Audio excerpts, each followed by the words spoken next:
우리 로마서 8장을 와서 제가 조금 주해식으로 이제 설교가 들어가죠. 주해식이라고 하는 말은 한 절 한 절 한 단어 한 단어 이제 풀어 간다는 그런 뜻입니다. 설교를 할 때에 하나하나 한 절 한 절 다 따지고 가면 사실 굉장히 지루할 수 있잖아요. 본문 강해를 하면 본문의 중심 주제를 중심으로 이렇게 나가는 건데, 본문을 주해식으로 강해를 하면 한 절 한 절 풀어 나가야 되니까 저도 원래 이런 걸 좋아하진 않아요. 너무 지겹고 너무 복잡하고 막 이런 것 같아요. 그런데 이 로마서 8장만은 우리가 이렇게 좀 풀어야 할 가능성이, 풀어야 할 필요성이 있어요.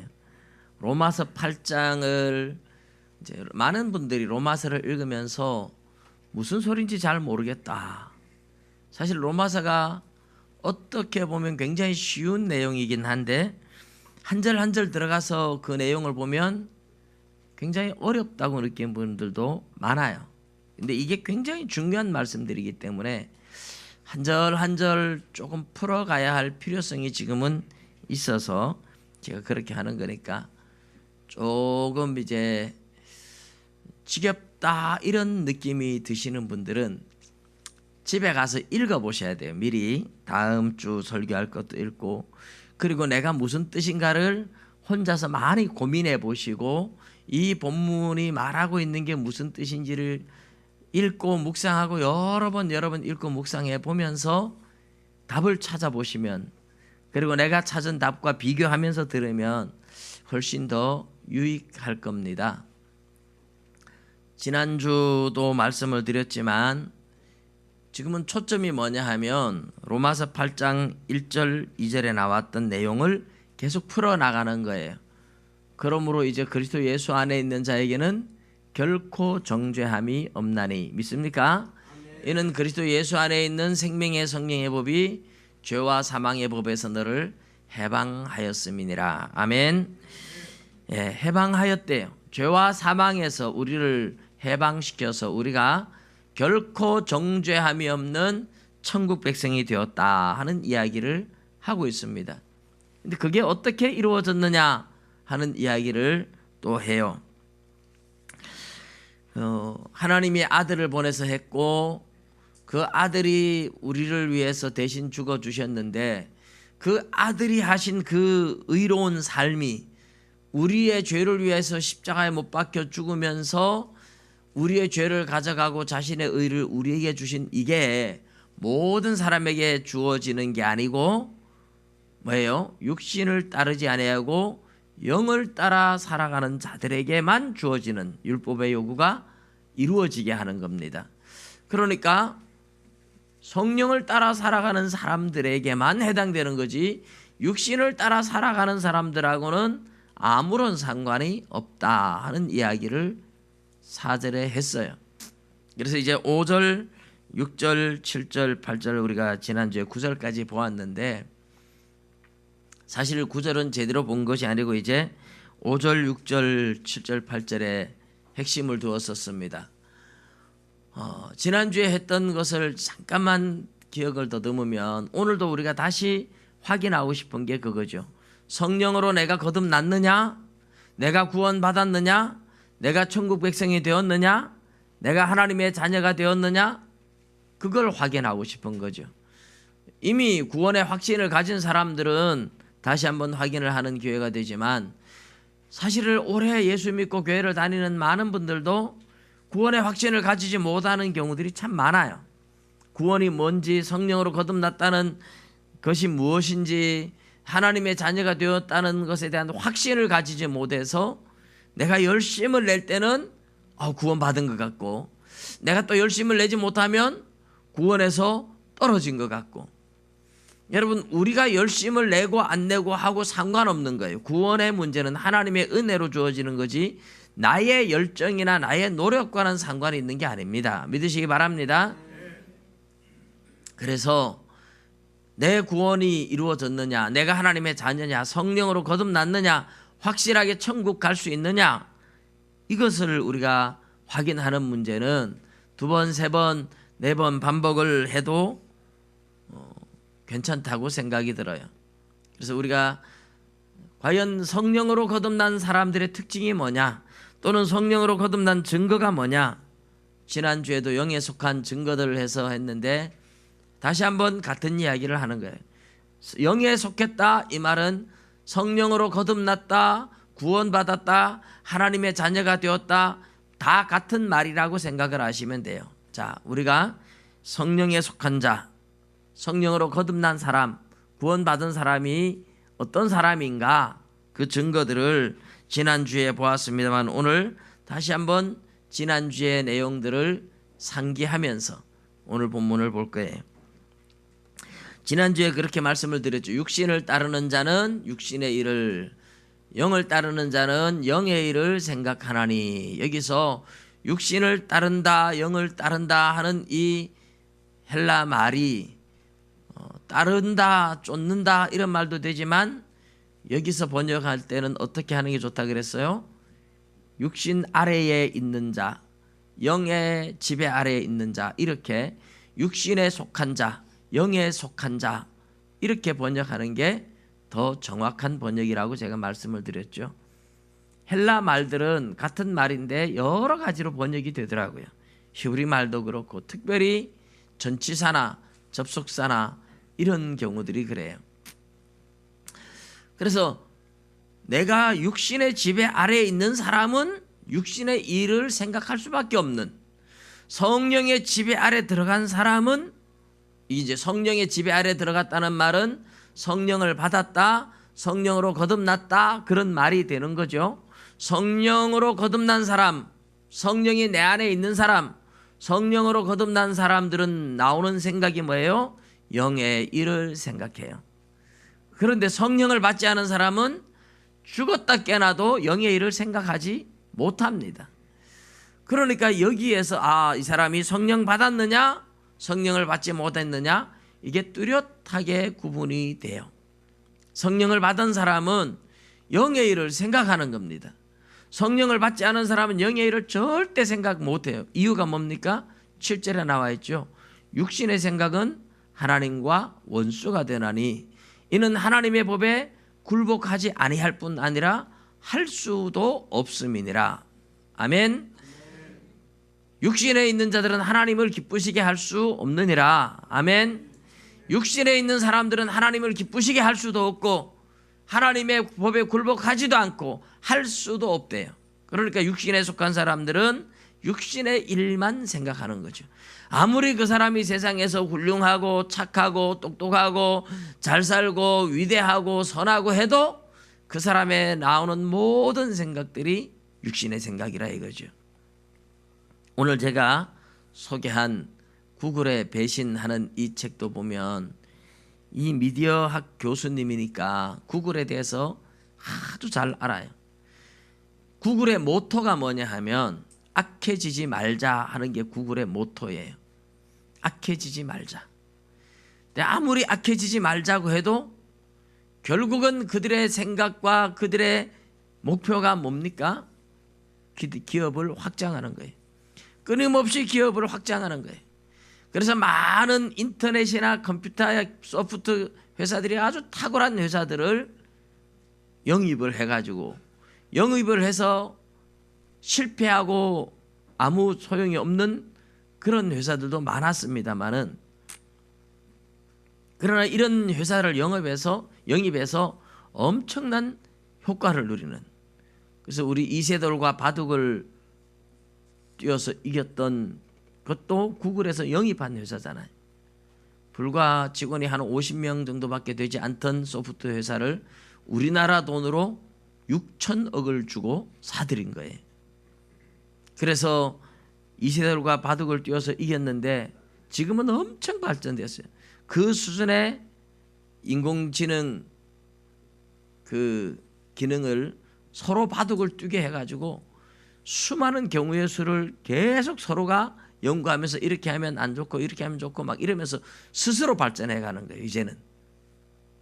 그래서 프로 기사들의 모든 바둑수를 다 집어넣어 가지고 이세돌과 경기에서 이기게 했는데, 이제는 사람의 머리에서 나올 수 없는, 사람의 머리에서 나오는 거 이제는 다 옛것이 되고 컴퓨터끼리 이제 대결을 하면서 더 최고의 수를 이제 찾아가면서 어마어마하게 발전해 갑니다. 무인 자동차 뭐 이런 것도 지금은 거의 상용화 수준에 가고 있고, 근데 결국은 이런 구글이 악해지지 말자고 했는데, 만일에 그게 뭐 그 이제 구글을 창립하고 3년 만에 영입한 회장 에릭이 지금까지 회장직을 맡으면서 회사를 엄청나게 키워놨는데, 그 회장이 이번에 사임을 뭐 했나요? 곧 한다는 얘기를 제가 들었어요. 그리고 사람이 또 바뀌어요. 회장이 바뀌고 사람이 바뀌고 바뀌면서 모토가 그럴지라도 사람의 생각과 욕심이 또 달라져요. 만일에 악해지면 어떨 건데, 마음만 먹으면 구글은 세상을 엉망으로 만들어 놓을 수도 있는 겁니다. 물론 그렇지 않으니까 구글을 믿고 우리가 행동을 하죠. 옛날에 인터넷 들어오면 인터넷에 뭐 사이트 하나 열면 악성 바이러스들을 심어놔가지고 막 컴퓨터를 오염시켰잖아요. 구글은 이런 악성 바이러스들을 최대한 차단을 해줘서 우리가 지금 가장 믿고 사용할 수 있는 인터넷망이고, 그래서 착한 회사라고 생각을 해요. 착한 회사죠. 이렇게 좋은 서비스를 하는 회사가 없어요. 그렇지만 언제 돌변할지 아무도 모르고, 그렇지만 이 사람들이 착하게 하는 게 뭡니까? 착하게 해서 사람들이 마음껏 이용하도록 하지만 거기에 접속한 사람들의 정보는 다 구글의 것이 되고 있습니다. 모든 정보들을 구글은 다 가져가는 거예요. 그래서 사람들의 성향에 따라서 어떤 광고를 해야 되고 어디에 관심이 있고 다 아는 겁니다. 어마어마한 네트워크죠. 사람은 악해질 수 있어요. 또 사람은 원래 악합니다. 악해지지 말자고 하지만 따지고 보면 악해지지 말자는 그 모토를 가지고 있지만 그 배경의 뿌리는 어쩔 수 없이 자기들의 이익 창출이에요. 하나님의 영광을 위해서 이런 게 아니에요. 하나님의 영광을 위해서 하나님의 뜻을 따라서 이런 게 아니에요. 결국은 자기들의 이익을 추구하는 기업일 뿐입니다. 그것 자체가 육신의 생각인 거죠. 영에 속한 생각은 아닙니다. 영에 속한 생각이라는 것은 어떻게 하면 하나님을 기쁘시게 할까? 어떻게 하면 내가 말씀대로 순종하며 살까? 어떻게 하면 내가 영혼을 살리고, 어떻게 하면 내가 교회를 살리고, 어떻게 하면 내가 교회를 유익하게 하고, 어떻게 하면 내가 하나님의 기쁨이 되고 하나님을 기쁘시게 하고 하나님 편에 서는, 이것이 영에 속한 생각이거든요. 그러니 육신의 사람들은 절대로 그런 생각을 안 하잖아요. 죽었다 깨나도 안 해요. 여러분 영의 생각을 하고 계시다면 여러분 안에 하나님의 성령이 계신 줄 믿으시기 바랍니다. 한번 따라해 보십시오. 나는 성령을 받았다. 나는 성령을 받았다. 믿습니까? 예. 내가 영의 생각을 하고 있다면 이미 성령 받은, 구원받은 하나님의 자녀라는 이 사실은 절대로 변하지 않습니다. 그게 우리에게 지금 이야기해주고 있는 거예요. 그래서 영에 속한 사람들, 이게 이제 로마서 이 8장 15절에 가면 이렇게 이야기하죠. 너희는 다시 무서워하는 종의 영향을 받지 아니하고 양자의 영을 받았으므로 우리가 아빠 아버지라고 부르짖느니라. 성령을 또 양자의 영이라고 이렇게 말해요. 왜요? 성령이 우리 안에 와서 우리를 하나님의 양자로 입양시켜 주니까 양자의 영 이렇게 불러요.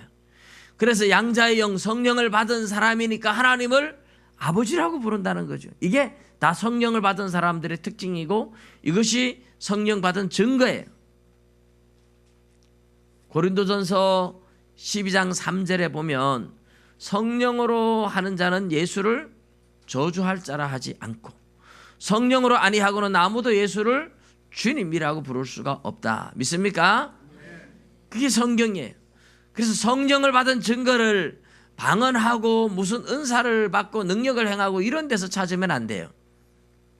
은사를 받은 사람도 마태복음 7장에 보면 뭐라 그래요? 예수님이 나는 너희를 도무지 알지 못한다 그랬습니다.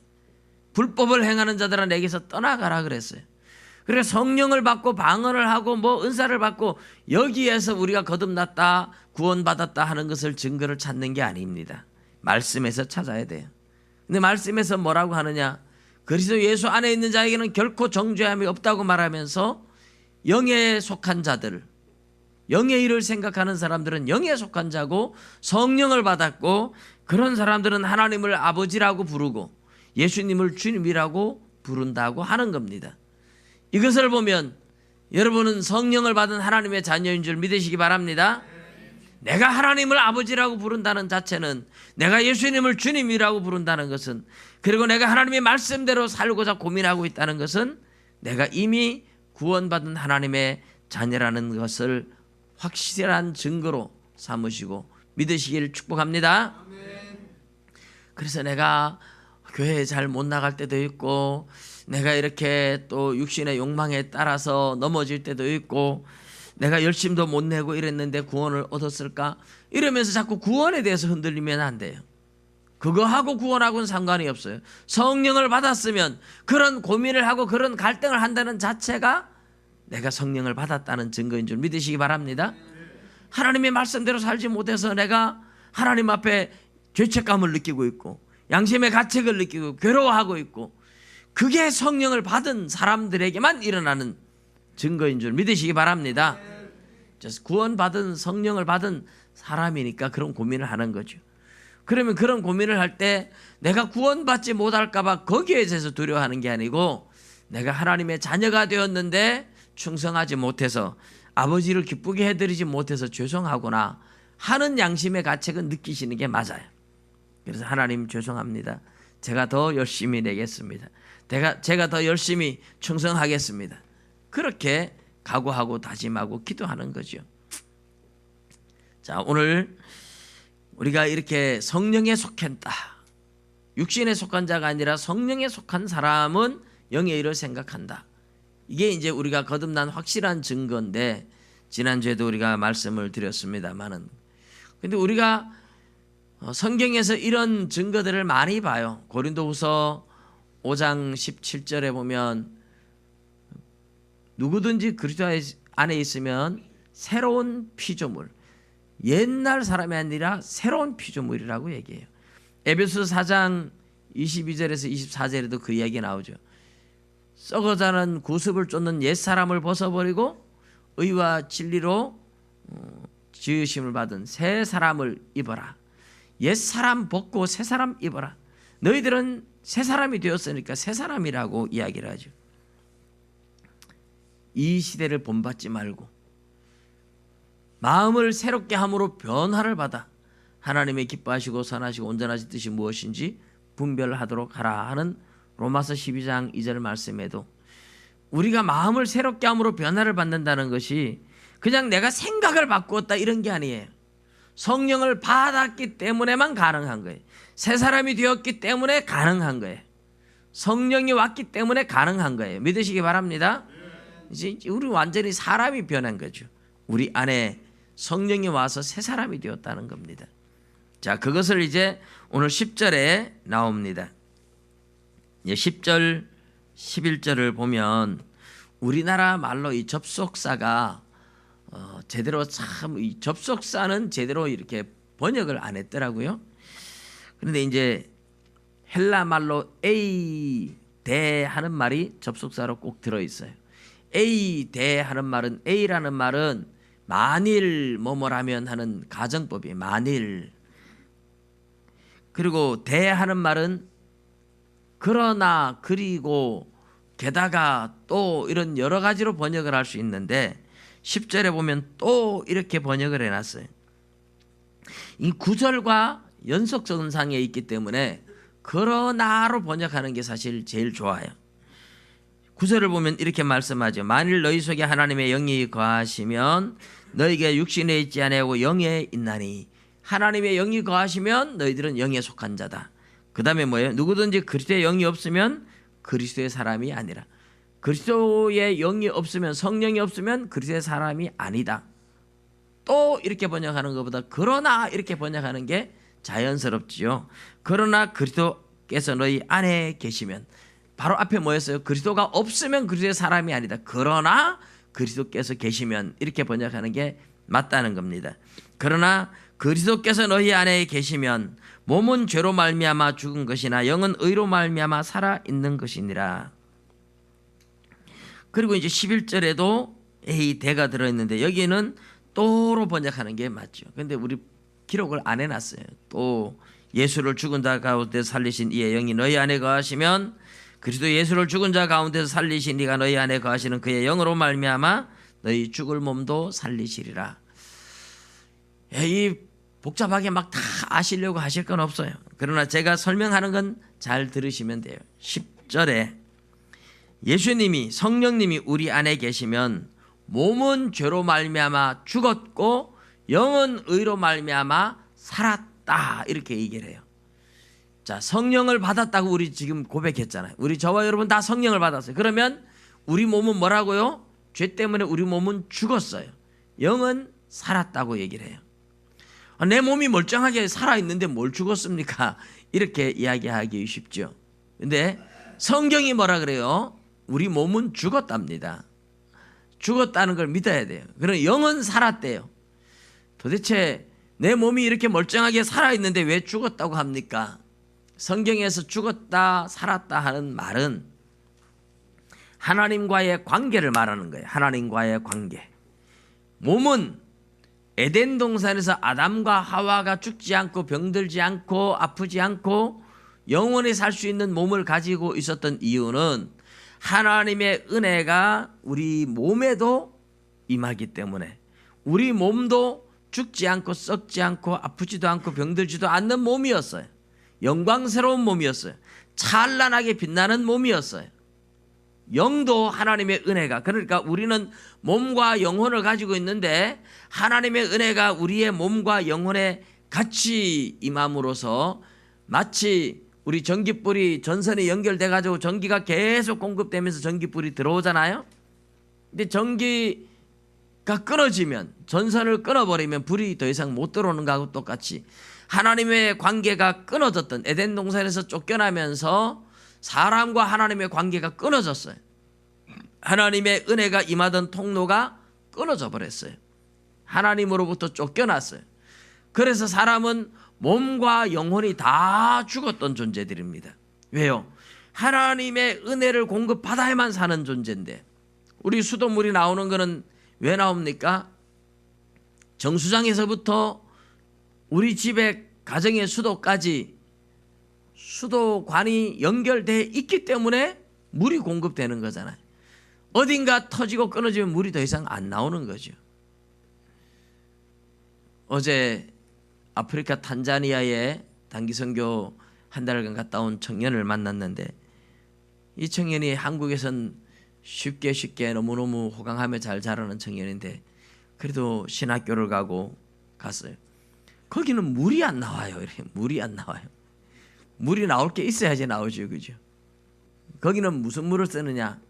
집집마다 빗물을 받아가지고 큰 통에다 빗물 받아가지고 쓰는데, 그거 가지고 양치도 하고 하다가 먹고 장티푸스에 걸리고 막 이런 사람들이 많다는 거예요. 우리는 어쨌든 하나님의 은혜가 공급되어서 우리 스스로 살아있는 존재가 아니에요. 하나님의 생명이 공급되어서 살아있는 거예요. 달이 스스로 빛을 내지 않고 태양의 빛을 받아서 반사해서 우리한테 비추어지듯이 하나님의 생명이 우리에게 공급됨으로 우리가 살아있는 존재인데, 에덴 동산에서 죄를 지면서 우리 인간은 하나님과의 관계가 끊어지는 순간에 죽은 겁니다. 그걸 죽었다고 그래요. 나무가 가지에서 잘리는 순간에 그 가지는 죽은 거지만, 그러나 잘리는 순간에 가지가 갑자기 파랗던 잎이 갑자기 푹 하고 이렇게 시드는 건 아니잖아요. 시들 가면서 이제 죽어가는 거잖아요. 그러니까 하나님으로부터 끊어지는 순간에 우리의 몸은 시들 병들고 아프고, 이게 뭐예요? 내가 죽었기 때문에, 이제 잘렸기 때문에 시들어가는 과정이에요. 늙어가는 것이 아니고, 노사연의 노래 바람에 뭐예요? 익어가는 것이라 그래요. 예수 믿는 사람은 익어가는 거라고 해야 돼요. 그런데 성경대로 말하면 늙어가는 게 아니라 시들어가는 거예요. 이미 잘려서 죽은 나뭇가지가 시들어가는 과정. 우리 몸은 그런 거예요. 시들어가고 있는 거예요. 우리의 영혼도 다 그런 관계였어요. 그런데 예수님이 오셔서 성령을 주심으로 성령은 우리의 영혼을 살린 거예요. 우리의 영혼을 살렸어요. 근데 우리 육신은 살리질 않았어요. 그래서 영혼은 의로 말미암아 살았다. 그러나 몸은 여전히 죄로 말미암아 죽어 있다. 몸은 죄로 말미암아 죽은 것이나 영은 의로 말미암아 살아 있는 것이니라 이렇게 말하는데 보십시오. 몸은 죄로 말미암아 죽은 것이나 몸이 지금 죄로 말미암아 지금 죽었다 이렇게 말하는 게 아니고 지금 죽어가는 거 이렇게 하는 게 이미 옛날부터 죽은 거죠. 죽은 존재였어요. 에덴 동산에서 쫓겨나면서 인간의 몸은 죽은 존재였어요. 하나님의 은혜가 끊어져서 죽은 것이었죠. 그래서 몸은 죄로 말미암아 죽은 것이나 영은 의로 말미암아 살아 있다. 여러분, 성령님이 오셔서 우리의 영혼이 거듭나고 우리의 영혼이 살아난 것을 성경대로 말하면 이게 첫째 부활입니다. 첫째 부활. 그리고 마지막 날 예수님이 재림할 때 이제 몸을 살리는 것이 11절에 나오는데 이게 둘째 부활이에요. 우리의 영혼이 지금 살았어요. 이게 이제 첫째 부활입니다. 그래서 우리의 영혼이 살았다. 성령으로 거듭난 증거, 영에 속한 증거, 그에 우리 영혼이 살아있다는 겁니다. 우리의 영혼이 살아있기 때문에 죄에 대한 감각을 느끼고 하나님을 느끼고 하나님을 알고 하나님을 인식하고 하나님에 대한 죄송함을 느끼는 거죠. 영혼이 죽어있는 사람은 아무리 죄를 지어도 하나님 앞에서 내가 죄송하다 회개하고 그렇게 하질 않아요. 하나님 앞에 나와서 예배 드려야 되는데 예배를 안 드리는 것에 대해서 양심의 가책을 느끼질 않아요. 그러나 하나님 앞에 예배 드리지 않는 것에 대한 양심의 가책을 느끼고 기도하지 않는 것에 대한 양심의 가책을 느끼고 하나님을 기쁘게 하기 위해서 애쓰고 하는 것은 뭐예요? 내 영혼이 살아있는 증거인 줄 믿으시기 바랍니다. 영혼이 살아있어요. 성령을 받았으니 영혼이 살아있어요. 그게 10절에서 우리에게 말씀하는 거예요. 그런데 11절에 보면 육신도 하나님이 살린대요. 예수를 여기에 이제 또를 붙이는 게 좋아요. 또 예수를 죽은 자 가운데서 살리신 이의 영이 너희 안에 거하시면, 여기에 보면 그리스도께서 너희 안에 계시면 10절에는 그렇게 했어요. 9절에는 하나님의 영이 거하시면 하나님의 영 그리스도께서, 11절에 보면 예수를 죽은 자 가운데서 살리신 이의 영이 이렇게 이야기를 하는데 예수님이 우리 안에 계시다, 성령이 계시다, 하나님의 영이 계시다, 이런 이야기는 다 같은 이야기입니다.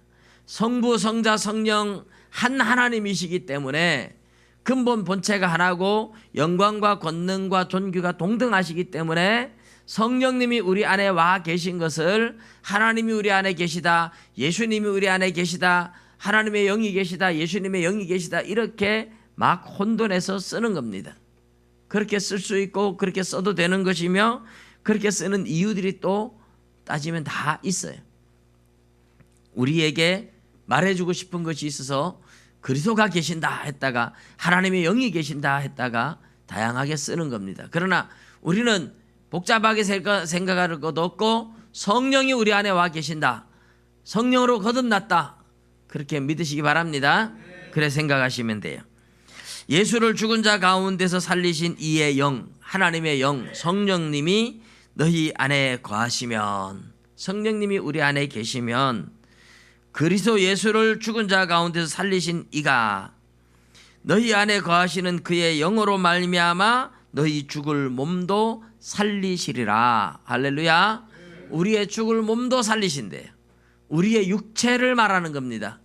육신에 속한 자, 영에 속한 자, 이 육신에 속한 자 할 때는 우리의 죄성을 이야기한 거예요. 육신의 죄성을 얘기한 거예요. 그러나 여기에서 너희 죽을 몸도 말하는 것은 우리 육체, 손과 발과 뼈가 있고 하는 이 고기 덩어리는 이 사르크스, 몸을 말하는 겁니다. 우리의 몸도, 우리의 영혼은 이미 하나님이 성령으로 살렸고 마지막 날 주님이 재림할 때 우리 몸도 하나님이 살리신다고 약속하는 겁니다. 믿으시기 바랍니다. 그래서 저와 여러분이 천국 들어갈 때는 부활한 몸을 가지고 영혼과 몸이 결합되어서 영광스러운 몸을 입은 영광스러운 몸을 가지고 천국에 들어가요. 우리의 몸과 영혼이 분리될 수 없는 존재인데 죽을 때는 사실 분리돼요. 몸과 영혼이 분리돼요. 그래서 영혼은 살아있기 때문에 먼저 천국 가 있고 주님이 재림할 때 영혼이 주님과 함께 오는데 우리의 죽을 몸이라고 말하지만 그때 가면 죽은 몸이죠. 썩은 몸이에요. 그런데 그 몸을 하나님이 다시 부활시켜서 더 이상 죽지 않고 썩지 않는 영광스러운 몸으로 부활시켜서 몸과 영혼이 완전히 하나가 되어서 하늘나라에 들어가게 됩니다. 근데 우리 죽을 몸도 살린다 그냥 이렇게 말하면 될 텐데 11절에 계속 뭐라 그래요? 예수를 죽은 자 가운데서 살리신 이의 영이 너희 안에 거하시면 예수를 죽은 자 가운데서 살리신 이 이렇게 말하죠. 그 다음에 그리스도 예수를 죽은 자 가운데서 살리신 이가 이렇게 예수님을 살리셨다는 말을 2번 반복해서 이야기를 합니다. 그러면서 너희 안에 거하시는 그의 영으로 말미암아 너희 죽을 몸도 살리시리라. 왜 이렇게 복잡하게 표현을 할까요? 예수를 죽은 자 가운데서 살리신 이의 영이 우리 안에 거하시면 그리스도 예수를 죽은 자 가운데서 살리신 이가 우리 안에 거하시는 그분의 영 성령으로 말미암아 우리 죽을 몸도 살린다. 이 말은 예수님의 부활과 똑같은 몸으로 우리를 부활시키겠다는 이야기를 강조하기 위한 표현입니다.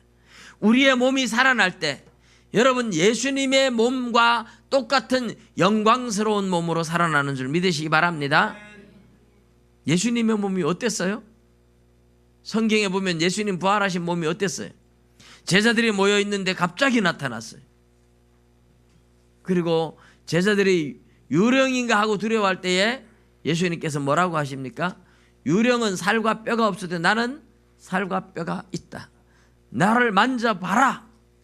그리고 여기에 먹을 것이 없느냐 해서 생선 한 토막을 드리니까 맛있게 제자들 앞에서 드셨어요.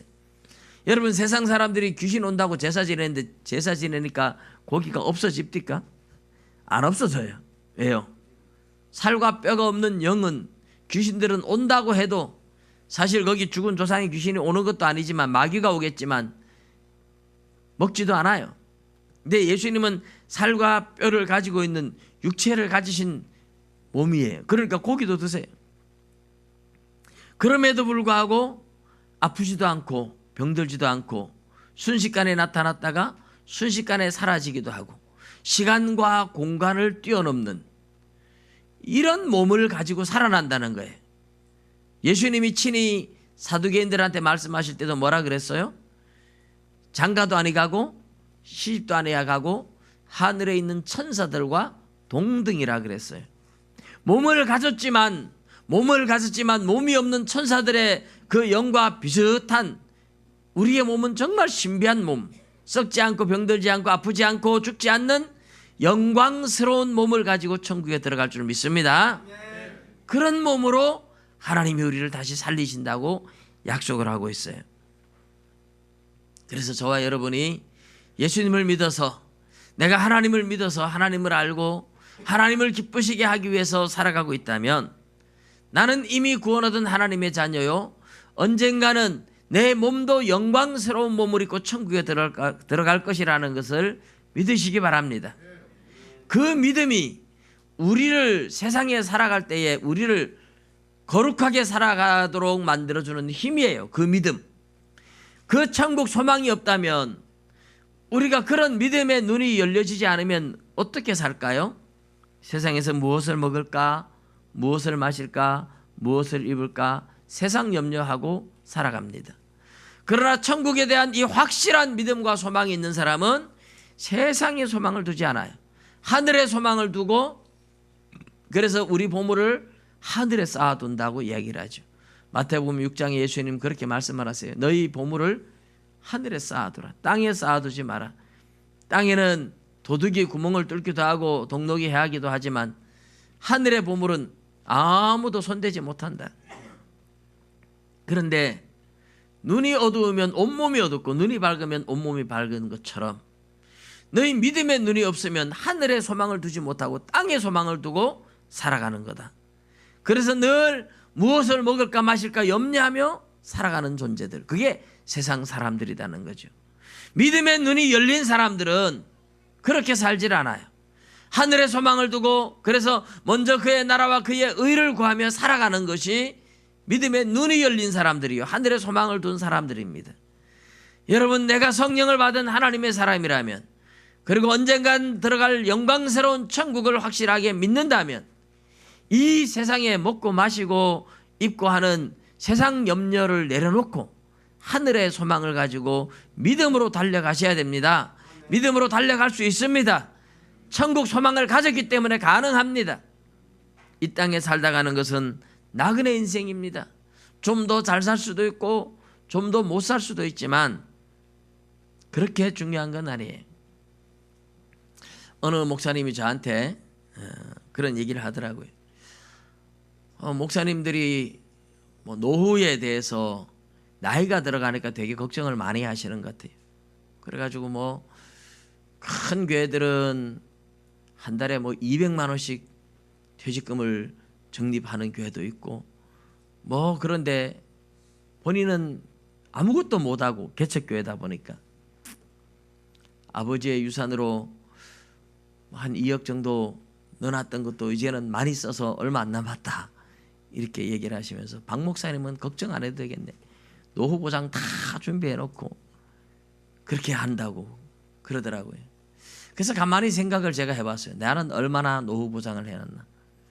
근데 내가 보니까는 해놓은 건 아무것도 없는 것 같아요. 그런데 걱정이 하나도 안 돼요. 하나님이 책임져 주실 거니까. 믿습니까? 그래서 제가 웃었어요. 내가 보니까 별로 노후 보장 해놓은 건 없지만, 그러나 하나님이 약속했지 않느냐, 하나님이 책임져 준다고 약속해서 나는 걱정이 안 된다. 항상 그래요. 그건 그때 가서 문제지, 그죠? 내일 일은 내일이 염려할 것이요 한날 괴로움은 그날에 족하니라. 우리 예수님도 그랬는데, 그리고 하나님이 책임져 준다고 했는데 왜 그걸 걱정을 해야 돼요? 진짜 믿음의 눈이 있는 사람은 절대로 걱정하지 않습니다. 진짜 믿음의 눈이 있는 사람은 어떻게 되든지 하나님의 뜻을 바라고 하나님 나라를 소망하고 사는 거지 세상에 대해서 염려를 크게 하지 않아요. 그러나 믿음이 없으면 아무리 사람들이 볼 때에 위대해 보이고 훌륭해 보여도 세상에 대한 욕망들로 가득 차 있고 세상에 대한 염려로 가득 차 있습니다. 여러분, 성령을 받았음에도 불구하고 아직까지 믿음이 어린 사람이 있을 수 있어요. 내가 성령을 받았는데 나는 그럼 왜 믿음이 없지? 성령을 받아도 믿음이 어릴 수가 있어요. 사람이 태어나서도 갓난 아기로부터 자라가잖아요. 어른이 될 때까지 어린 아이들이 있잖아요. 우리의 영혼도 그래요. 성령을 받았지만 믿음이 어려서 아직까지 잘 모를 수도 있어요. 그래서 아직까지 근심, 걱정, 염려하며 살아가는 사람들도 있습니다. 여러분, 나는 어느 수준의 믿음인가를 보십시오. 내가 분명히 성령을 받아서 영의 일을 생각하며 하나님을 기쁘시게 하고 말씀대로 살고자 애쓰는 믿음의 사람인데, 그런데 아직까지 세상 염려가 가득하다? 내가 믿음이 아직까지 어리다는 거지 믿음이 없다는 건 아닙니다. 하나님의 자녀가 되었음에도 불구하고 믿음이 아직까지 어리다는 거지 하나님의 자녀가 아니라는 이야기는 아닙니다. 여러분, 하나님의 자녀라는 이 사실이 여러분에게 힘이 되고 용기가 되고 세상을 살아갈 힘을 얻고 하늘의 소망을 두고 세상을 이길 수 있는 그런 소망이 되고 힘이 되시기를 주님의 이름으로 축복합니다. 기도드리겠습니다.